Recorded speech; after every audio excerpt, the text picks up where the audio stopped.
This is the Detroit Sports Podcast Network.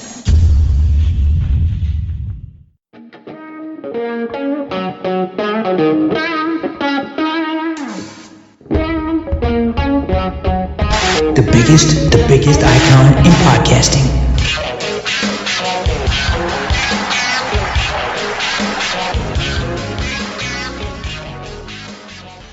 Welcome in, everybody, to another episode of the DocNJock Wrestling Podcast. This is episode 170. I'm your host, Adam the Jock Strozinski, and on today's show, we've got some very happy nuptials for some WWE wrestlers, as well as who could Nia Jax be a sponsorship rep for? We're going to tell you all of that. Of course, we're going to take a look at the biggest topics and trends in wrestling, and doing it with me as always. He's the one. He's the only. He is a luchador? He's the one, he's the only, he's the Doc, John Macaroon. What was your name? What were you going by? Little Loco? Is that what it was? Little Loco, oh, my butthole hurts. What's going on?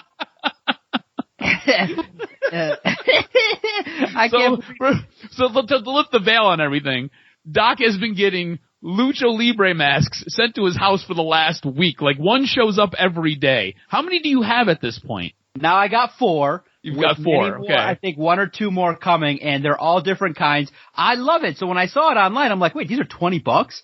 I'm like, okay, $100, what do I do here? And I said, all right, just push the button. It's so easy nowadays. I can see why people develop addictions to Amazon. I have it where I just slide the bar over and it's purchased right to the house. Boom. 2 days later. And it came, Sunday, Monday, Tuesday of this week. I've been trying them on, all different kinds. Some loose, some perfect. It's unbelievable. Yes, baby. Lil Loco is here to take over, and I'm definitely going to be taking some photos soon as I complete the collection. It's cool, man. When you just have a couple extra bucks that you're going to just throw out there, it's fun. So I'm starting to collect a bunch of nonsense, but the masks are cool. They really are, man. I suggest you get one just to have one. $20. It's funny because I never know what I'm going to get when I open up my phone. It'll say image. It'll say Doc, John Macaroon, and then it'll say image. And then it's like ... I never know what is going to be there. It could be the black guy with the huge hog on the bed. It could be you in a luchador mask. It could go any number of directions, and they're always fantastic and funny and make me laugh. Things that are not funny and not fantastic and don't make me laugh, and I think you're going to find a theme as I segue here into our wrestling talk with what we've been given on both SmackDown and Raw. I think the common word will be lazy. It's what I'm going to use quite a bit here when I describe different things and I ask these questions and we have this conversation. And it's all going to kind of build before we transition into NXT to one bigger question. Because I think the bigger question, I think the answer is yes. So before we get there, let's jump into what took place on SmackDown. Kevin Owens, Roman Reigns, okay? You have Edge come out and basically talk to Roman Reigns, or basically come out and announce that he's not yet sure who he's going to pick. Roman is demanding his answer. All this is transpiring. Kevin Owens comes out and hits him with a stunner. We've already had Kevin Owens, Roman Reigns. We've had it like 19 times. We are in the process of moving away from that.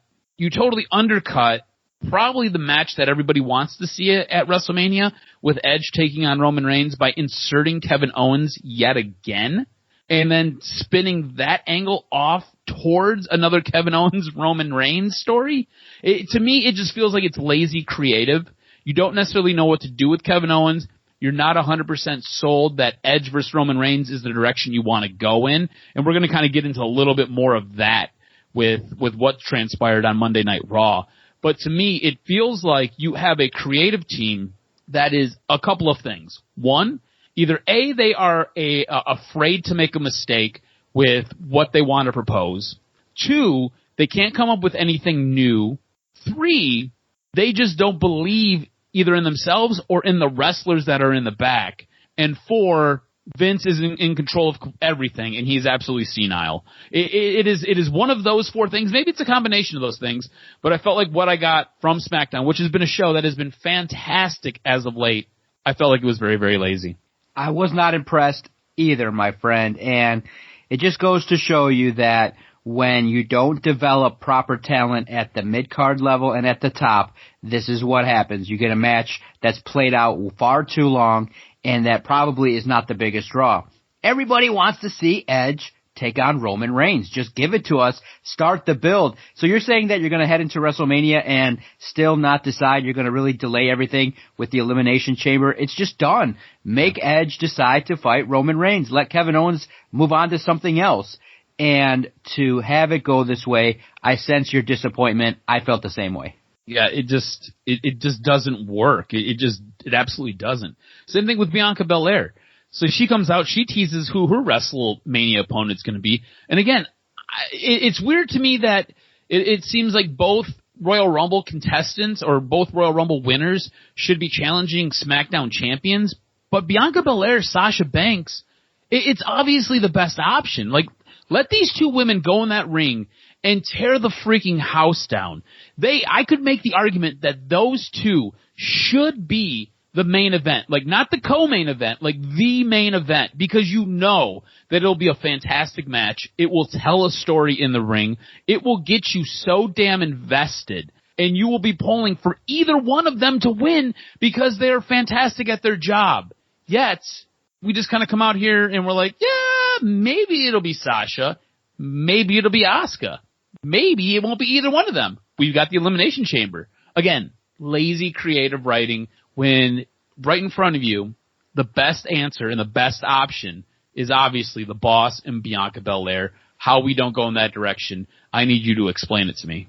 Do you think it's the big tease where we're going to get the matches that we want? It's just they're not going to announce it so that people can still watch the shows now because of where the ratings are at.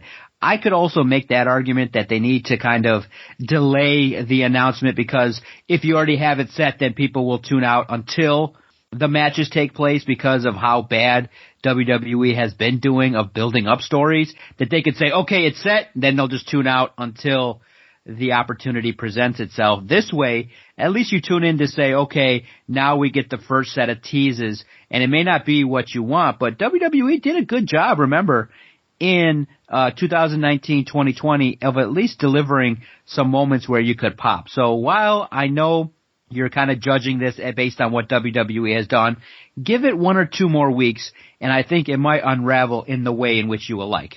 See, I think you could make the argument, though, that I would be more apt to tune in to see what this friction is, what the heat is, to see the story build and grow and get me invested for what's going to take place in what will probably be a 2-day event that is 6 to 10 hours long of nonstop wrestling from WWE over the course of a weekend. So I could go in the other direction really and truly here. And this brings us to Monday Night Raw, where, again, I'm going to use the word lazy. I feel like it's lazy writing to promise Edge in his decision to only then pull it back and say, you know what, guys, I'm going to wait till the Elimination Chamber. I'm going to hold off, and you won't know anything until after February 21st, because nobody knows if Drew McIntyre is going to be the champion after that. And maybe I just will want to fight somebody else. Maybe I don't want to fight Roman Reigns. Maybe I don't want to fight Finn Balor or Pete Dunne, as they've got a massive match going on this weekend. Maybe I don't want to fight either one of those guys. Maybe I'll just wait. For me, again, it does you no good to say, hey, we're going to do this, and then you get everybody there to only insert The Miz and insert Morrison and then have Edge cut a really good promo, right? I don't really think it was all that believable, but I think it was a good promo for WWE standards. To say, I'm not going to do it, though. Yeah. It was a big letdown. I could sense it in that you were just like, all right, say it. Let's get it going. You had the pop moment right there only to pull it back.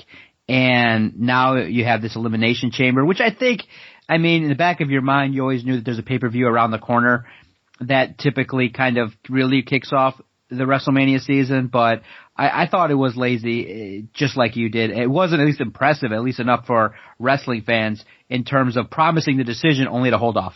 Yeah, I just, again, don't think it was smart. And I found what we ended up getting later on in the night on Monday Night Raw to, 1, be highly entertaining, 2, serves this person right, but I did, again, have some issues with, again, lazy writing. And my question for you is, do you have any issues with WWE just dropping a dead-ass storyline like Lana versus Nia Jax and her butthole that's on fire because she missed her butt stomp, which I feel is so apropos that she hurts herself on her own move after she hurts so many other people. I think it's absolutely great. But this storyline's been dead and buried for maybe a month and a half now. Like Lana going through tables was a thing, right? We had a counter on it. I think she got dropped through 8 different tables. For them to only then insert this on a random Monday night, no announcement, and say, hey, we're going to have a tables match between Lana and Nia Jax. And then you have everything else ensue, and Lana ends up getting the win after Nia darn near prolapses her own beehole. But again, this story was dead. This was dead months ago. Like, we had moved on. I honestly, I completely forgot about it. And then I'm like, hey, we're having a tables match. And I was like, oh, that kind of makes sense because she was dropped through like 8 or 9 tables. Now, if you're the average viewer, if you're the average watcher, are you tuning in every single week for every single story? Probably not. You're just kind of in and out, hit or miss. You might tune in for that last hour. You might tune in for only the first hour. You might not tune in for the middle segment, which is usually where Lana and Nia Jax worked and Lana was getting tossed through tables. So you had no idea that these two even had any heat because it was 6 weeks ago was the last time Lana was dropped through a damn table. And then you're going to bring it out with no build-up, no nothing, to just give it to us. Did you have a problem with this? Because it pissed me off. I was like, this is dumb. Yeah, because it's kind of time to move on, and WWE really has to kind of take a look at itself and say, okay, do you give the investment to Jax and Baszler to remain the tag champs and actually make the tag team title mean something instead of this prop? Or do you have Naomi and Lana take the belts off of them? Neither really does anything for me. Mm-hmm. I could care less irregardless, but like you said, it was pointless to do, and the match was really sloppy. I mean, I've come to get used to the sloppy matches, but coming off the heels of a decent Keith Lee Riddle match, you had AJ Styles take on Jeff Hardy. On the heels of that, my notes on Monday Night Raw were epic disappointment from the women. I mean, I really thought, and I had higher hopes for Charlotte and Lacey Evans, and their work together on the mic is stiff. It's not natural. The match itself that took place on Monday with Evans defeating Charlotte by disqualification was awkward. It was weird. And while I was excited for it, hoping for a pay-per-view kind of payoff with whatever the angle was going to be, the women on Raw just disappointed all the way around. And I was just like, wow, this is really disappointing at the highest level of involvement, interest, matches. And I was just really found myself being disappointed with the women's effort on Raw. And to have Nia Jax have a sloppy match, which whenever you become the target of a meme for something stupid that comes out of your mouth on a mic, it's a bad time. And unfortunately for Nia Jax, she's going to have to live with that my butthole comment or whatever she said for a long period of time. Yeah, most definitely. But the thing is, if you stick around to the very, very end of this podcast, she might turn it into some dollars. We'll talk about it. But again, all this lazy writing leads me to this question for you. Is WWE just afraid of younger talent? I mean, if you go back to not even so much the Monday Night Wars, right? You just go back to the Attitude Era. That was all done with this great mix of these young up-and-coming wrestlers, right? Stone Cold Steve Austin was nobody yet, right? He was like Stunning Steve. And then you had a guy like Mankind who was basically a guy coming over from New Japan, who had wrestled in a whole bunch of weird, almost like backyard matches, didn't have this, I guess, prestige that ends up following him later. You had a young guy like The Rock who everybody hated, and it took him a little bit to kind of figure it out, and now he's the most beloved wrestler. You had these guys that Vince had to take a chance on. They were all young. They were all up-and-comers. And then you mix them in with guys like Shawn Michaels. Bret Hart at this point had already left, but you had Triple H in there. And you work them into these different storylines, and they grew, and they flourished, and they carried your roster, which leads us to today, where those guys are pretty much the only thing holding your roster together because you don't want to let guys run with the ball. You have so much damn talent on this roster, yet you're afraid to let Ricochet do anything. You're afraid to let Mustafa Ali do anything. You're afraid to let a guy like Drew McIntyre really go out there and just pick up the entire damn company, put him on his shoulder, let him just run wild. You're afraid to let a guy like Kevin Owens really be his true self and be entertaining as hell. You know, you've got a guy like Roman Reigns who you've been forcing down everybody's throat. Finally, you listen to the man and say, hey, let me turn heel, let's do this. Turns heel, and it's been one of the best storylines that you've had. And it's starting to wane a little bit because you're doing nothing with it besides the same tired shit. You need to start trusting the young talent and let them go. I think WWE is terrified to let young guys go out there and either A, make mistakes, which you learn from them, so it's no big deal, or B, not trusting the young guys to just get over themselves. It feels like WWE has to take responsibility for getting everybody over, which it just doesn't work because whoever's in charge of creative, you write like an idiot, and you can't. If somebody has natural charisma, you can't transform that into whatever it is that you want it to be. You just need to let it come out, otherwise it seems very, very forced. And unfortunately, it goes back to what we've said in several months, is that WWE really, at this point, is not in the business of creating stars. You know, what they're doing is they're saying, okay, we've got basically a couple top guys, and the rest, we just kind of mix it together and figure out what happens. And look, when Fox gives you $1 billion, when the Peacock situation comes along and is like, we'll just buy your streaming, we'll give you $1 billion. What incentive really do they have? They're just like, people are going to eat it up, they're going to complain, they're going to bitch, and they're resigned to the fact that, yeah, they're going to complain, we're just going to move along, and let's go find our third $1 billion deal. What is it going to take for WWE to potentially figure this thing out is when a star like Seth Rollins just says, screw you guys, I'm leaving. Guys like Eric Young, guys like Rusev, leaving, did it really dent anything? I mean, not really. They got just 2 more guys to replace them and they move forward. I think WWE is failing to build stars because they've been compensated so heavily financially. They don't have to. They're running their shit. Millions of podcasts talking about them. Millions of people that are going to now transition from their network to the Peacock. Just made $1 billion. Bro, what company that depends on fans can run shows for almost a year without fans and still generate some profit at the end of a quarter? It's kind of unheard of, but they've done it. So your point is definitely legit. The boys should be pissed. But at this point in time, the majority of them are living large.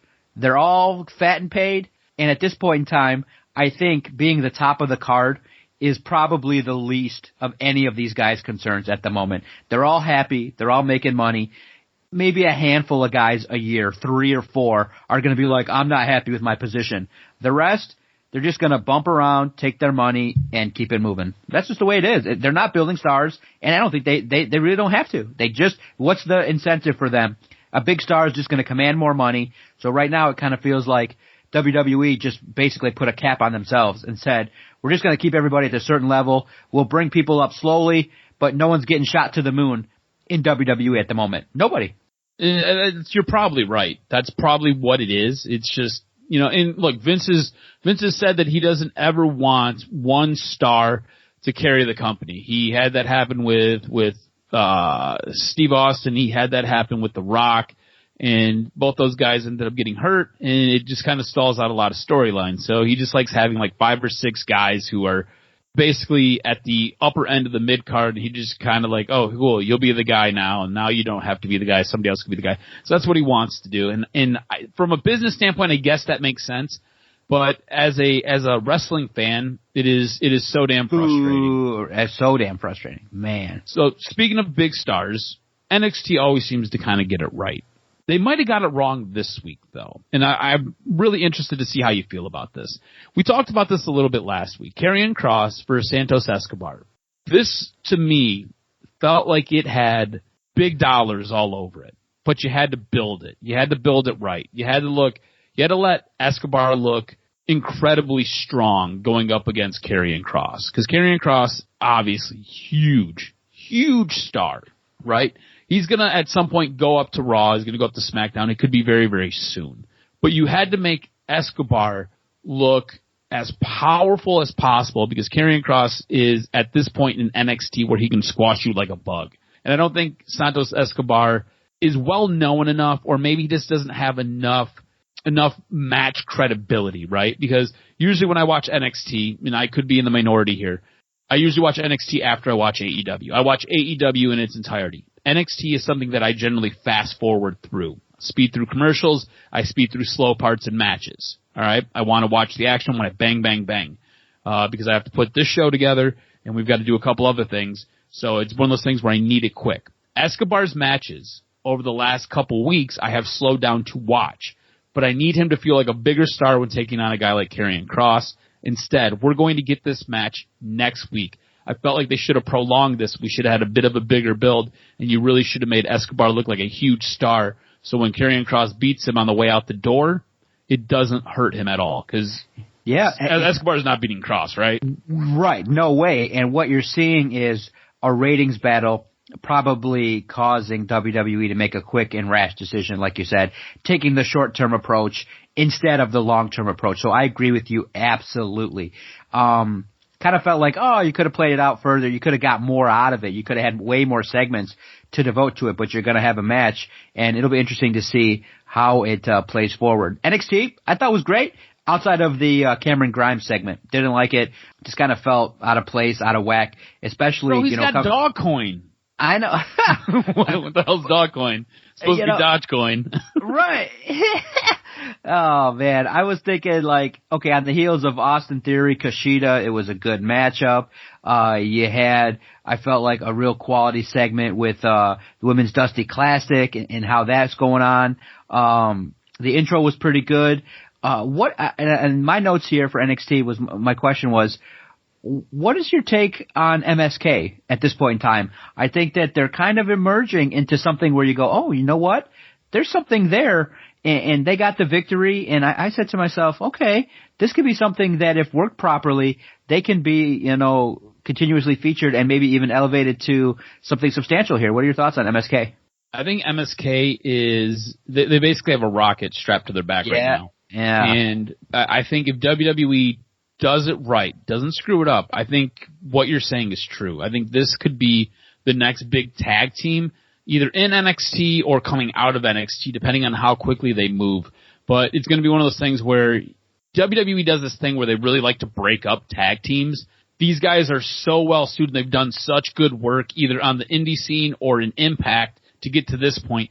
They need to be a tag team for a while. They need to be taken serious. This almost has to be like a Shawn Michaels, Marty Jannetty, Rockers type situation where these guys are a legit tag team for years, for a couple of years. And you really need to develop and harness them because to me they feel like monster stars. They're so much fun to watch in the ring. Oh, okay. Yeah, overall NXT was good, but it still didn't compare to AEW. AEW did a phenomenal job this week in my mind. Yeah, no, for sure. Before we get to AEW, why don't you give me your Impact recap? Yep. What did you like? What didn't you like? Yeah, this week they previewed and got to the go-home show for No Surrender. Impact did a good job of setting up what was going to be, what I think is going to be a real solid pay-per-view. I think that to kick it off, it was, I believe, ODB took on Kimber Lee, and it was good. Lee got the victory via Lee defeated ODB. It was okay, a good start. I thought the brawl was really good. And I think that the brawl at ringside seemed to suggest that a 6-woman tag team match might be coming this Saturday. Cousin Jake got to address his future in the first hour. And not only did we see the latest chapter in the rivalry, I think that we're starting to see the evolution a little bit of something there. Something, a talker, good character. I think that in that first hour, with Impact, it was something that was done to kind of elevate and keep people invested in the participants moving forward. Middle part was okay. Nevaeh defeating Hogan via disqualification was rated a B- in my mind. Nothing too serious. Now you move toward the primetime players, and I felt that the James Storm and Chris Sabin taking on the Good Brothers was real quality. It was good. Sabin and Storm go over. via disqualification. Good tag team, really good, situation with the arrival of Private Party and things like that. So it was, I just really, like I said, the Good Brothers made the right decision to get on over to Impact because they're being featured, they're being put in really quality tag team matches, and their feuds moving forward are just going to be excellent. Now, the main event, I know it's good. And actually, in my mind, I wouldn't mind seeing Tommy Dreamer take the title off of Rich Swann, but it's not something that's like going to make a person who doesn't know like what's going on, like just an outsider really go, oh my gosh. And to end it with a contract signing, it's typical and things like that. So it was good, with the presence of Moose and always kind of being there and things like that. He should have potentially been in the mix there, but right now the main event will be, it'll be Tommy Dreamer taking on Rich Swann at No Surrender. And maybe you show Tommy Dreamer a little bit of love. It was a good go-home show, solid B. Could have did a lot better if you wanted to feature some more of the high-end talent, but overall, check it out. If you're, want to potentially find a way to check out pay-per-views in an economically safe fashion, definitely check it out. It'll be worth your time. And, I will as well. So I think that it'll be a good kickoff to the year. But right now, the wrestling world is abuzz because of the inner workings of AEW, Impact, and New Japan. And you just got a feeling like, okay, when rockets take off and the fume is now coming out of the rockets and it's just about to take off, I feel like it's coming out real strong. And then in the next 3 to 4 weeks, boom, the explosion's going to happen and something major is going to go down to intertwine all these things. And I can't wait to see it. So check out the pay-per-view, No Surrender. It'll be fun, worth your time, and we'll recap some of it next week. Yeah, definitely massive fireworks with AEW, and you kind of set it up perfectly here for the segue into AEW. The main event showcased AEW talent, showcased New Japan talent, and showcased Impact talent. And I thought this was fantastic. When you have multiple promotions wrestling in one organization, it is very, very difficult to make everybody look strong. It is incredibly hard to not devalue another promotion's wrestler in matches. And I thought what AEW did in this no-holds-barred main event where we had Kenny Omega and Kenta taking on Jon Moxley and Lance Archer, I think everybody came out looking incredibly fit, incredibly strong. You took no shine off of anybody. Everybody looks more lethal coming out of this match than they did going into it. And I think that's how you build up these interpromotional workings. I thought this was fantastic. The main event was great. And I feel bad starting with the main event because we had something really interesting happen with this AEW show that we're going to get to, but you set it up perfectly. I think we are on the verge of massive fireworks with AEW, New Japan, Impact all crossing over and just helping each other out. This is fantastic. This is great. The way that it was set up and the way that it worked. Did you enjoy the main event as much as I did? Absolutely. I thought it was crazy.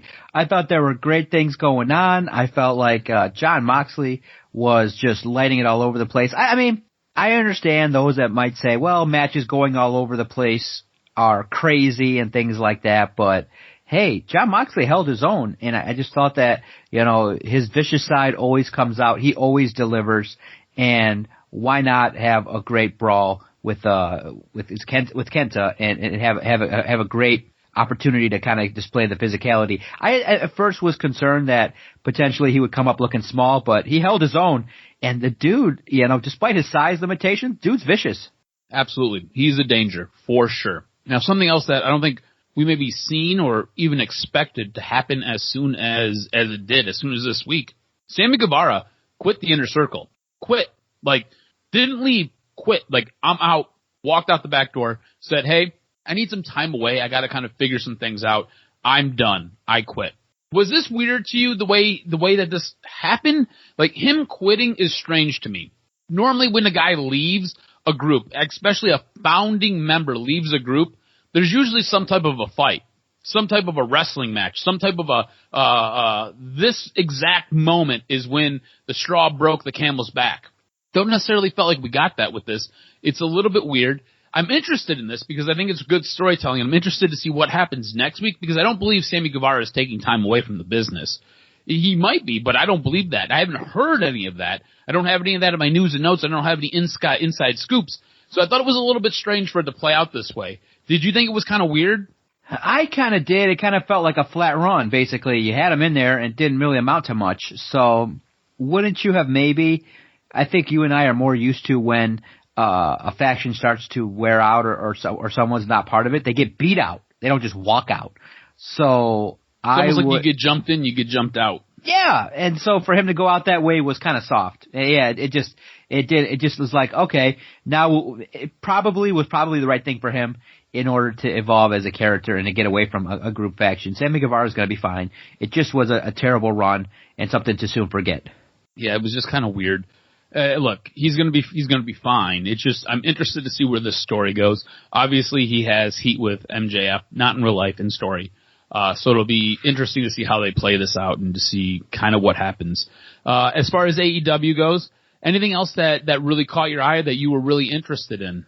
Pac taking on Nemeth was really cool. Mm-hmm. It was really good matchup there and everything going well. The Acclaimed versus MJF and Chris Jericho I thought was also entertaining. That set up to what you talked about. And the Acclaimed kind of catching your eye and seeing what's going on. Let me see here. The rest of it was, pretty good. Like I said, I know we didn't highlight it, but Kenny Omega and Lance Archer being involved in the match in the main event was still also solid. I know I focused on Kenta and John Moxley because they're gonna have the situation with the IWGP US Championship, but Omega doing his thing, looks good with the belt, and Lance Archer, I think he's on the rise, like you've said, in terms of a wrestler that really has the potential, if highlighted and given the rocket ship, is going to do some great things. So AEW continuing their amazing performances, good shows, good energy, a lot of good quality things like that. And like you said, something amazing is going to happen in these next couple weeks. All right, guys, hit me with this week's professional wrestling news and notes. What made your list? So a short one this week, but we do have some interesting things. So this is something we talked about last week. We kind of alluded to it, and now it's official. Bad Bunny will be wrestling at WrestleMania. With the way the storyline's kind of working out and the way things are going, I'm assuming that it's going to be The Miz and Morrison taking on Bad Bunny and Damian Priest. Don't be surprised if that becomes a match, maybe the opening match of WrestleMania. After Nia Jax's "oh my hole" comment on Raw, she missed that big butt drop, and now Tushy, not the porno company. I don't know if you've ever checked out any of Tushy's stuff. It's interesting if you like anal. Tushy, not the porno company, but a bidet company, reached out to her to be a sponsored rep for them. I got really interested when I seen this headline. I was like, oh shoot, Tushy reached out to Nia Jax. Big girl porn, here we go.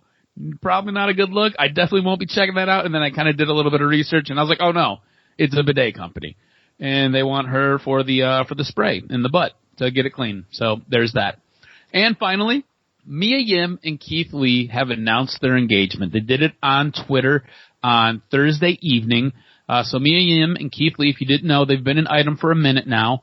They are going to be getting married. Mia Yim's ring is absolutely stunning and gorgeous. Keith Lee did a fantastic job. And that's going to do it for this week's wrestling news and notes. Look at you, Keith Lee, staying really focused on the job, huh? 100%. Good for you, doing your thing with Mia Yim, and I think that it's going to be a great union, and good for them, and props to Keith Lee for continuing to have good performances, and you want to make sure that when you're in the ring and doing your thing, that you keep up the good work and don't get yourself sent backwards and sent to more training. And to see him fight Riddle was really good on Monday Night Raw, and so props to them, props to everybody that performed this week, because it was a decent week of wrestling. And as we now move into 2021, I think the next thing that everyone's going to be excited about is whether it be WrestleMania or whatever the official kickoff will be, whenever people will, be tasked with learning about how to limit the spread of the COVID, getting fans back that first show with WWE when they get over 10,000 people, I think will be really exciting because it's just WWE is good, it's solid, AEW great because they've had some fans back, but you still miss the roar of a major 10,000 seat plus crowd that has people screaming, yelling, ranting, and raving. And so we need some more of that. And potentially speaking, if there's a great show back in Detroit, then I can feature the wild Lil Loco that can show up there and, DocNJock can make our ringside appearance and maybe just happen to fall over and things like that. Maybe there'll be a prop bet. Does anybody crash Monday Night Raw at Little Caesars? Maybe we take a Lucha house party. Exactly. Good stuff there. Make sure you follow Adam on Twitter at AdamRSTROZ. Follow the network at Detroit Podcast. If anything we've said upset you or made you think that we're too wild, let us know. If you're like, oh my God, Doc's wasting money on masks, what's wrong with him? Well, you know what? I worked hard enough and I'm taking some of the discretionary income and I'm not paying my taxes. I'm going to buy shit for me and I'm going to write it off because it's research. I needed to see how these Lucha Libres can wrestle. Not bad. If you get it comfortable, if you don't get it too tight, then you can do it. Absolutely. They're open and things like that. So a Little Loco is here on the scene, baby. My next nickname, and they're really cool. So the good thing, too, that you discovered, too, because Adam's got an Android, I think, and I got an iPhone, is Adam has to be surprised with any picture I take, and he's got to be like, oh, boy. What risk factor am I going to do taking it? And then he sees a picture of me. He's like, what the hell is this guy doing? This guy's in his 40s and he's buying wrestling masks. I was like, hell yeah, I did. And I look good in them too.